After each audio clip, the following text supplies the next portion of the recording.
Augas de Galicia revocou a autorización de verteduras de augas residuais da mina de Sanfins, unha decisión celebrada polo sector marisqueiro e polos ecoloxistas. Era algo moi reclamado por numerosos colectivos. A Augas de Galicia resolveu revocar a autorización de realizar vertidos de augas residuais da mina de Sanfins, unha decisión que chega máis dun ano despois de que a mesma entidade outorgar estas verteduras e que puxeran en pé de guerra a comarca.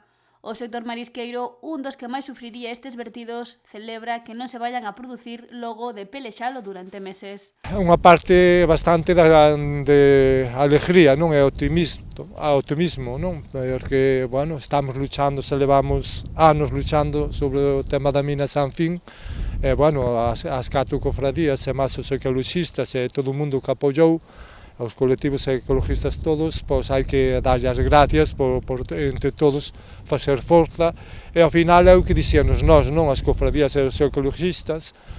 Que da mina de Sanfins haya unha gran cantidade de contaminación.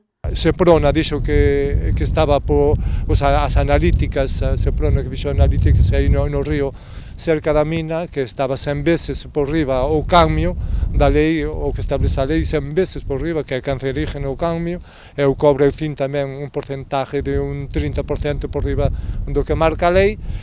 Augas de Galicia, despois dounos a razón a cabo de anos, que tamén 100 veces por riba.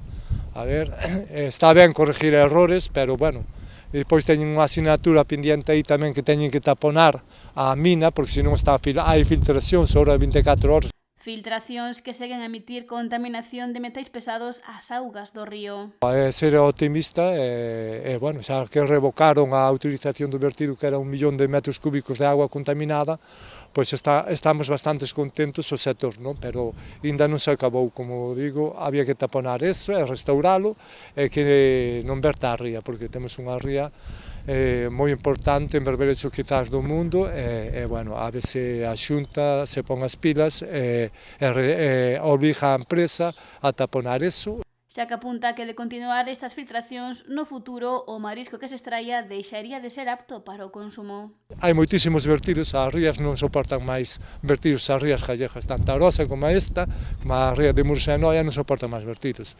Hai que eliminar vertidos, hai que facer un saneamento das rías, e pouco a pouco hai que eliminar vertidos. Eu sempre digo tamén, e repito, para que collan conocemento os que mandan, que os vertidos elimínanse a cabo de anos. Hai na ría de Mursa e Noia 400 vertidos, pois non se van a eliminar un ano, pero 40 cada ano sí que se poden eliminar. Polo que pide implicación á Xunta para frealos e sanear as rías.